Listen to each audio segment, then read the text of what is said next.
मेरी एक कविता राधा गोपी और मीरा का प्रेम विद्रोह। प्रेम विद्रोह बन जाता है, प्रेम विद्रोह बन जाता है जब किसी के हृदय का एहसास समाज के तौर तरीकों को भूल जाता है।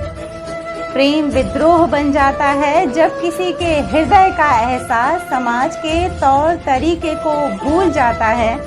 राधा प्रेम विद्रोह न करती, राधा प्रेम विद्रोह न करती तो घर वालों से छुपकर कान्हा को जाकर न मिलती।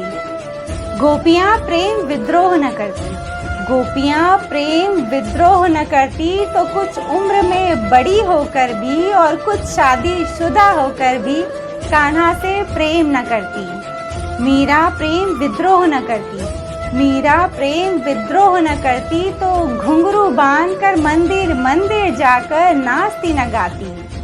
क्या लगता है तुम्हें, क्या लगता है तुम्हें कि जिस प्रेम को कोई नाप न पाया उस प्रेम की आधारशिला को राधा ने बड़ी सरलता से था बनाया? क्या लगता है तुम्हें, क्या लगता है तुम्हें कि मीरा को प्रेम भक्ति करने से रोकने को क्या किसी ने उस पर पहरा न था लगाया?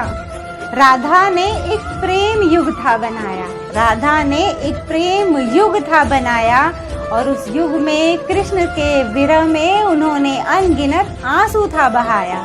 मीरा ने सबको प्रेम भक्ति सिखाया, मीरा ने सबको प्रेम भक्ति सिखाया और उनके अपनों ने ही अपनेपन में उन्हें था विष पिलाया।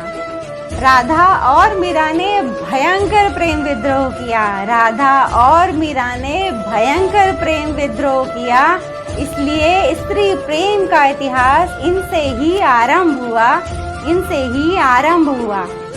विद्रोह था उनका इतना टूट कि घर वालों ने रोका, समाज ने लाख टोका, पर कृष्ण प्रेम की खातिर उन्होंने हर सीमा को पार किया। कृष्ण को पाने के बाद भी क्यों सबने कृष्ण साथ रुक्मिणी का पूजन नहीं किया? कृष्ण को पाने के बाद भी क्यों सबने कृष्ण साथ रुक्मिणी का पूजन नहीं किया?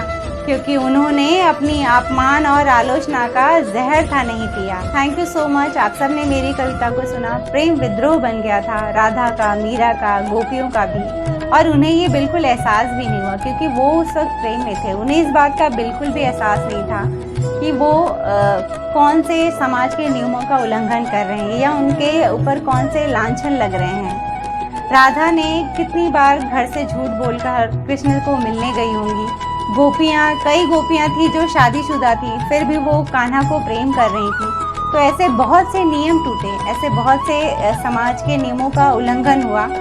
तो ये प्रेम किसी के लिए भी पाना आसान नहीं होता है। राधा प्रेम की आधारशिला को यूं ही नहीं रखकर चली गई, उन पर भी बहुत से लांछन उठे थे। प्रेम भक्ति की जब भी हम बात करें, मीरा को हम ज़रूर याद करेंगे। उनके तो अपनों ने ही उन्हें जहर पिलाने की कोशिश कर दी थी कि ये हमारे घर परिवार का नाम जो है बदनाम कर रही है। इस वजह से उनके अपनों ने ही उन्हें जहर पिलाने की कोशिश की, पर फिर भी वो मंदिर मंदिर जाकर नाचती थी, गाती थी, कृष्ण भगवान के भजन करती थी।